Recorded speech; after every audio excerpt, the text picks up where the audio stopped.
You won't have to look hard to sense a certain connection, to taste a familiar flavor, to feel the Latino influence on Super Bowl 54, being held in Miami for an 11th time.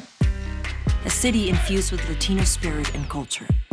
Only more so with Jennifer Lopez, Shakira, becoming the first Latino performers to ever headline the halftime show. But if that sounds like something new, the truth is, it's just the latest chapter of a remarkable slice of the NFL's 100-year story. The history of Latinos in pro football began in 1927, on the shores of the Cuban Caribbean, when a Cornell University student named Ignacio Saturino Molinet, vacationing back home, got a call, asking him to join the defending NFL champion Frank Ford Yellow Jackets. Paid $50 a game, his stats as a running back were modest, but his legacy was not. Among the others to follow in his footsteps over the next few decades were a pair of Hall of Famers who starred on opposite coasts in the 40s and 50s. On the East Coast, there was Steve Van Buren, born in Honduras, raised in New Orleans, and a dominant force with the Philadelphia Eagles as a part of the team's first 2 NFL championships. Meanwhile, out west was a record-setter Guadalajara, Mexico native, Tom Fears, whose record of 18 receptions in a game for the LA Rams would stand for 50 years, until it was broken by fellow future Hall of Famer Terrell Owens. As the game evolved and grew in the 60s, another Latino was in the middle of all the history. In 1960, Tom Flores, the proud son of a Mexican immigrant, became pro football's first ever Latino starting quarterback, the AFL's Oakland Raiders. At the end of the decade, Flores would be on the Chiefs' Super Bowl winning team. By the end of the 70s, he'd be the Raiders' head coach, leading the Silver and Black to a Super Bowl title. And yet, even as Flores remains one of just 2 men to win the championship as a player, assistant, and head coach, he's still not in the Hall of Fame.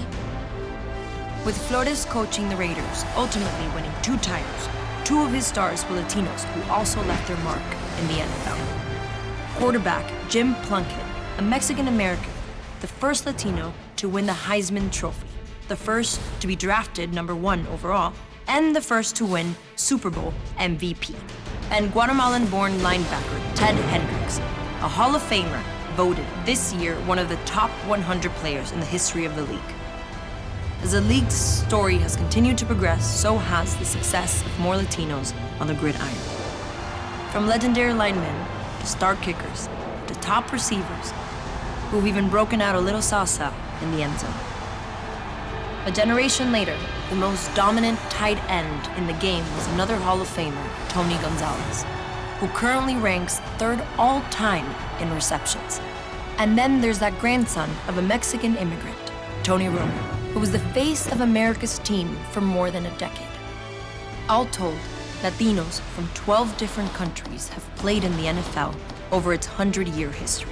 14 of them have lifted the Lombardi Trophy, and 5 are in the Hall of Fame.